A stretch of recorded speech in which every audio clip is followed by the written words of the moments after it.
Bonjour à tous, voici une petite vidéo pour vous expliquer comment déterminer le périmètre d'un cercle. Imaginons une roue de charrette. On aurait pu choisir une autre roue, une roue de vélo, par exemple, mais peu importe. Sur cette roue, on a placé un repère. Ici, il clignote en rouge et vert. On fait rouler cette roue.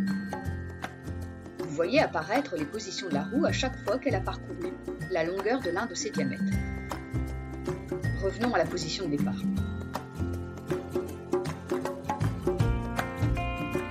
On peut compter le nombre de diamètres.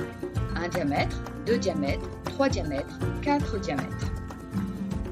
On va à présent faire tourner la roue jusqu'à ce que le repère vertical, ici en rouge, ait fait un tour complet.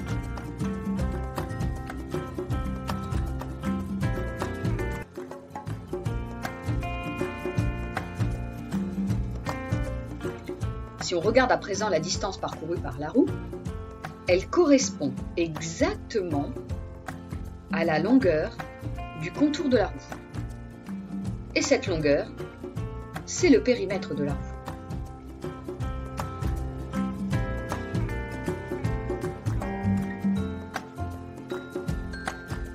Si maintenant on positionne ce périmètre au niveau du sol, on voit que la roue a parcouru à peu près 3 de ses diamètres.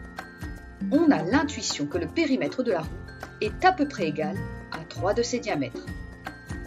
Et ce résultat, il reste vrai, peu importe le diamètre de notre roue. Qu'on choisisse une roue de charrette, une roue de vélo, une roue de moto, on aura toujours le périmètre qui sera à peu près égal à 3 diamètres.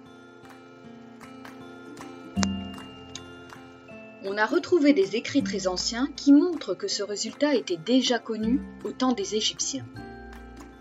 On en a la preuve grâce au papyrus de Rhind. Dans ce papyrus, nous avons le résultat suivant. Périmètre à peu près égal à 3 diamètres. On a même un résultat plus précis. On a dépassé un peu le 3e diamètre. Si on s'intéresse aux chiffres après la virgule, on peut trouver que c'est 3,1, puis 3,14. C'est ce résultat qu'on trouve dans le papyrus. D'autres savants ont affiné ce résultat et ont calculé les décimales qui suivent le 14. On a ainsi découvert qu'on pouvait déterminer le périmètre d'un cercle en multipliant son diamètre par un nombre, qu'on appelle aujourd'hui pi. Pi comme périmètre. Ainsi, le périmètre d'un cercle est égal à pi fois son diamètre. Ce résultat est vrai pour tous les cercles.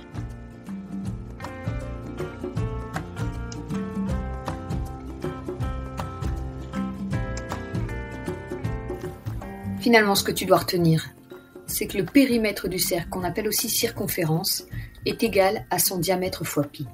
Et comme le diamètre est égal à 2 fois le rayon, on peut aussi calculer le périmètre en multipliant le rayon par 2 fois pi.